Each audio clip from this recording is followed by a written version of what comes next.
तो hello guys, मैं आपको ये बोल के बोर नहीं करूँगा कि हमारा पिछला लेक्चर कहाँ से स्टार्ट हुआ था, कहाँ ख़त्म हुआ था, क्या उसके आगे ये रहा हमारा लेक्चर। आप खुद ही देख लेना, ठीक है। चलो, तो अपन आज स्टार्ट करेंगे फीचर्स इन सी लैंग्वेज, ठीक है। तो हम फाइनली सी तक पहुँच चुके हैं 3-4 वीडियोज़ के बाद। धीरे धीरे आगे बढ़ते रहेंगे। तो फीचर्स इन सी में क्या होता है हम देखेंगे। तो सी हमें कौन कौन से फीचर्स दे पाती है, ठीक है। तो ये लैंग्वेज 1972 में डेनिस रिची ने डेवलप किया था AT&T लैब में, है ना। इतना तो हम लोगों को सबको पता ही है। तो ये सी लैंग्वेज जब डेवलप हुई उसके बाद इसने हमें कौन कौन से फीचर प्रोवाइड किए, इस लैंग्वेज की यूज करके हम क्या क्या फीचर प्रोवाइड कर सकते हैं। तो पहली बात तो ये है कि प्रोसीजरल लैंग्वेज है। अब इसमें देख लेते हैं प्रोसीजरल का मीनिंग क्या होता है।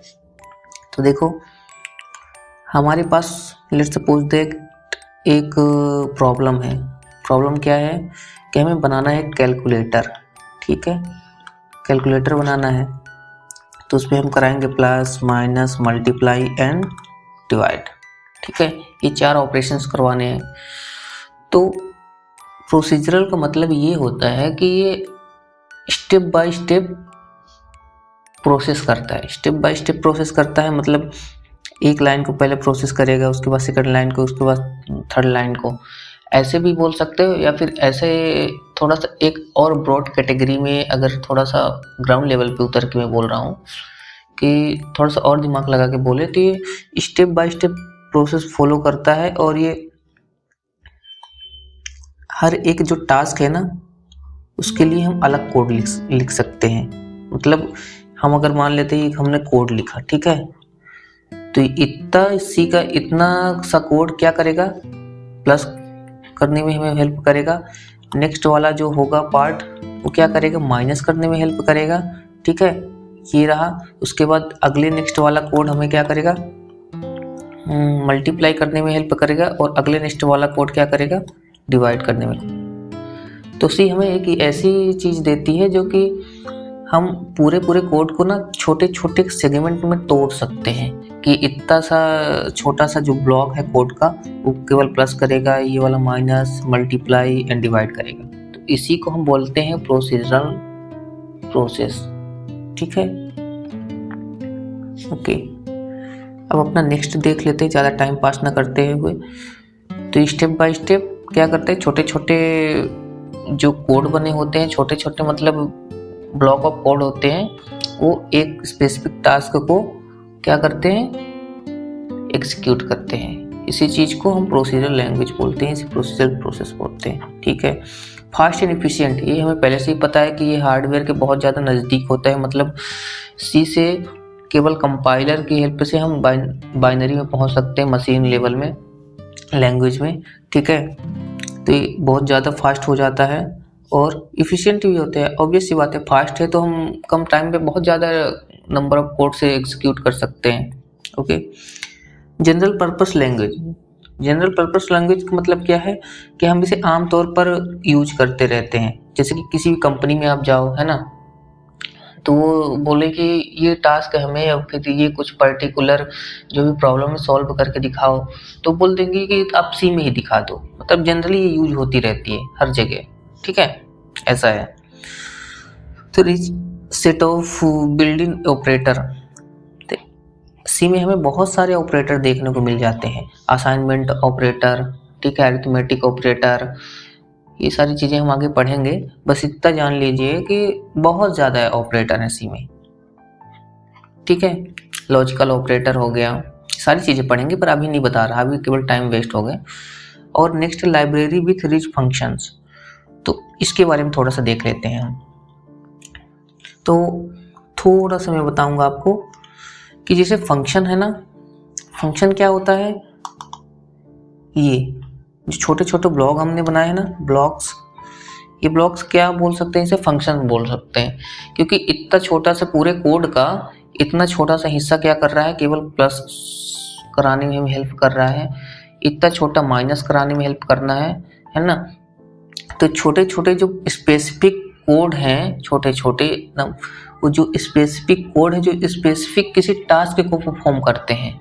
ये टास्क क्या है, केवल प्लस करवाता है, इतना सा छोटा सा कोड। तो इतना, इसको हम क्या बोल सकते हैं, फंक्शन बोल सकते हैं। क्योंकि सी लैंग्वेज का फंक्शन होता क्या, पहले देख लेते हैं। फंक्शन क्या होता है, कोड का छोटा सा हिस्सा होता है। तो पूरा कोड है ना, इस कोड का ये छोटा सा हिस्सा है जो कि एक किसी पर्टिकुलर टास्क को क्या करता है, परफॉर्म करता है। तो ये कौन सा इसका टास्क है, केवल और केवल प्लस करना, बस। तो ये हो गया फंक्शन। ओके। तो फंक्शन दो टाइप के हो सकते हैं। जैसे हमने कोड लिखा तो खुद भी बता सकते हैं कि ये इतना हिस्सा क्या करेगा, एक इस वाले टास्क के कोई भी टास्क को परफॉर्म करेगा। तो उसे हम बोल देंगे यूजर डिफाइंड फंक्शन, मतलब यूजर खुद बना रहा है फंक्शन कि नहीं इतना हिस्सा ये हम इस टास्क के लिए बना रहे हैं। दूसरा हो गया pre defined function. Pre defined function में क्या होगा कि पहले से ही उसमें बना बनाया पड़ा होगा, है ना, उसमें पड़े होंगे पहले से फंक्शन, लाइब्रेरी में जो भी होगा। जैसे स्कैनफ हो गया, प्रिंटफ हो गया। स्कैनफ यूजर से वैल्यू लेने में काम आता है, प्रिंटफ प्रिंट कराने में काम आता है। अभी देखेंगे इसे आगे चल के, कोई टेंशन मत लेना, है ना। नाम सुन करके सर आपने बताया नहीं, सीधे नाम लेकर के बोल रहे हो, ये सारी चीज़ें है क्या, समझाओ तो इसे हम आगे पढ़ेंगे, इसलिए मैं अभी नहीं बता रहा ज़्यादा डिटेल में। तो पहले से ही हमारे, ऐसा समझो कि हमारे जो जहाँ पे हम प्रोग्रामिंग करेंगे ना, वहाँ पे ये चीज़ें पहले से पढ़ता है। आप उसको ऐसा लिख दोगे स्कैन एफ, तो समझ जाएगा कि अच्छा ये चीज़ ये क्या करेगी, ठीक है। ये चीज़ केवल यूजर से प्रिंट मतलब इनपुट वैल्यू लेगी। तो इतना ज़्यादा टेंशन लेने की ज़रूरत नहीं है। इतना समझो कि हम खुद लिख रहे हैं कोड, या फिर पहले से लिखा हुआ है अंदर कहीं कोड, हम केवल उसे क्या कर रहे हैं, यूज कर रहे हैं। तो उसे क्या बोलेंगे हम, प्री डिफाइंड फंक्शन। जो पहले से लिखा हुआ है कहीं हमारे कंप्यूटर में, ऐसे कंप्यूटर वर्ड अभी यूज कर रहा हूँ, तो मैं बोल देता कि हेडर फाइल में, या फिर हाँ हेडर फाइल में कहीं ना कहीं पड़ा होगा, तो ये सब बोल देता। पर अभी नहीं, ऐसा नहीं बोल रहा हूँ, ठीक है। अभी एकदम ग्राउंड लेवल पे चल रहा हूँ मैं। तो इसमें बहुत सारी लाइब्रेरी जो भी है उसमें बहुत सारे फंक्शन हैं। जैसे हम स्क्वायर रूट निकाल सकते हैं, है ना। हमें फंक्शन लिखने की जरूरत नहीं, हमें कोड लिखने की जरूरत नहीं है। हम डायरेक्ट नंबर देंगे और वो हमें क्या कर देगा, स्क्वायर रूट निकाल के दे देगा, ठीक है। और क्या हो गया, प्रिंट कराने के लिए हम कोई बहुत स्पेशली फंक्शन नहीं, मतलब कोड नहीं लिखेंगे, उसमें पहले से बना बनाया है, हम उसे यूज कर लेंगे। जैसे हमारे पास होता है ना रेडीमेड, क्या होता है हमारे पास पहले से ही कुछ ऐसी चीजें होती हैं जो रेडीमेड होती हैं। अभी दिखाता हूँ मैं आपको। जैसे कि क्या का एग्जांपल ले लूँ, हाँ एक चीज मान लेते हैं, कोई आप कहीं पे गए हो रहने के लिए, ठीक है। आप जब कहीं पे गए रहने के लिए, तो एक होता है कि आप खुद खाना प्रोसेस करते हो, मतलब उसे पकाते हो, उसके बाद उसको खाते हो, ठीक है। एक दूसरी चीज़ है कि आप सीधे ऑर्डर कर लो ना, आपको बना बनाया मिल जाएगा, ठीक है। ऐसे ही इसमें भी होता है कि सी लैंग्वेज में भी, कि उसमें या तो आप फंक्शन लिख लो, खुद लिखो, उसके बाद उसे एग्जीक्यूट कराओ, या तो एक आध कुछ चीज़ें ऐसी फंक्शन पड़ी हैं जो पहले से बनी बनाई है, उसमें से आपको बनाने की ज़रूरत नहीं है, तो आप सीधे उसको क्या करो, वहाँ से उठा लो, इंपोर्ट कर लो। और इंपोर्ट कैसे करते हैं आगे बताएंगे हम,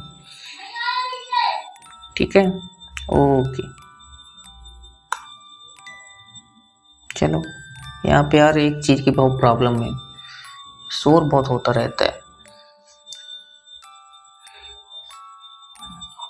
चलो, मिड लेवल लैंग्वेज, ठीक है।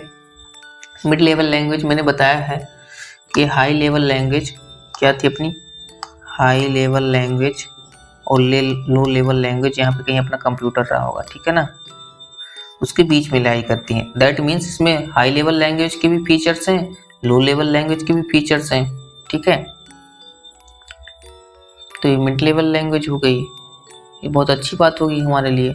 हमने हाई लेवल लैंग्वेज में ना जा करके एकदम हाई लेवल लैंग्वेज के भी फीचर्स एक्सेस करने लगे। जैसे हमने इजीली कोड लिखना इंग्लिश में एकदम ऐसी फीचर हमें मिल गई है। इंग्लिश में हम सीधे इंग्लिश कीवर्ड्स में कोड लिखने लगे थे बाइनरी छोड़ करके, और लो लेवल लैंग्वेज क्या करती थी, एकदम फास्ट चलती थी, तो ये फास्ट भी है। ठीक है, ओके। पोर्टेबिलिटी, पोर्टेबिलिटी क्या है, मैंने आप पिछली वीडियोज़ में भी आपको बताया था कि पोर्टेबिलिटी क्या होती है, पर फिर भी एक बार और बता देता हूँ कि मान लेते हैं एक हमारे पास 2 कंप्यूटर हैं, ठीक है, 2 सिस्टम है, कंप्यूटर नहीं तो कंप्यूटर सिस्टम है। तो हमने इसको देख करके अपना सी लैंग्वेज कोड लिखा, तो क्या ये इसमें चल जाएगी? ऑब्वियस सी बात है, चल जाएगी। अब केवल नहीं भी चलेगी, थोड़ी बहुत हमें मॉडिफिकेशन करनी पड़ेगी, बहुत छोटा सा। जैसे कि हम यहाँ पे क्या लिखा था, विंडो को देख के लिखा है, यहाँ पे यूनिक्स में चला रहे हैं अलग, अगर तो नहीं चले तो थोड़ी बहुत हमें मॉडिफिकेशन करनी पड़ेगी, ज़्यादा नहीं। तो इसलिए इसे पोर्टेबिलिटी बोलते हैं। मतलब एक कंप्यूटर के लिए हमने एक कंप्यूटर सिस्टम को देख करके बनाया था, तो दूसरे कंप्यूटर सिस्टम में भी हम चला सकते हैं, बस थोड़ी बहुत मॉडिफिकेशन करने के बाद। तो पोर्टेबल भी है। Easy to extend, easy to extend मतलब हमने मान लेते स्टार्टिंग में क्या किया था, सॉरी ये कौन सा स्लाइड खुल गई अपनी, इजी टू एक्सटेंड यहीं पे समझा देता हूँ आपको। मान लेते हैं हमारे पास क्या हुआ था कि हमने केवल पहले एक कैलकुलेटर जब बनाया, उसी वाले एग्जाम्पल को लेकर चलते हैं, तो केवल प्लस के लिए बनाया, ठीक है, उसके बाद फिर माइनस के लिए बनाया। तो हम केवल प्लस और माइनस में अभी खुश थे, पर हमें मल्टीप्लाई और डिवाइड के लिए भी चाहिए। तो हम नए तरीके से एक नया कोड नहीं लिखेंगे जिसमें से हम उसमें चारों फीचर डालेंगे कि ये प्लस भी करेगा, माइनस भी करेगा, मल्टीप्लाई करेगा, डिवाइड करेगा, नहीं, बिल्कुल नहीं। हम इसी को चाहे तो एक्सटेंड कर सकते हैं, मतलब प्लस माइनस का है, इसी के आगे इसी में हम मल्टीप्लाई और डिवाइड का भी कर दें, ठीक है। तो हम इसी को पहले ये क्या कर रहा था, केवल प्लस माइनस कर रहा था, अब वो एक्सटेंड होकर के मल्टीप्लाई और डिवाइड भी करने लगा। तो इजी टू एक्सटेंड भी है। आई होप आपको ये लेक्चर एंजॉयबल लगा होगा, नहीं भी लगा तो ठीक है, मैं ख्याल रखूँगा नेक्स्ट टाइम से आपको लगे।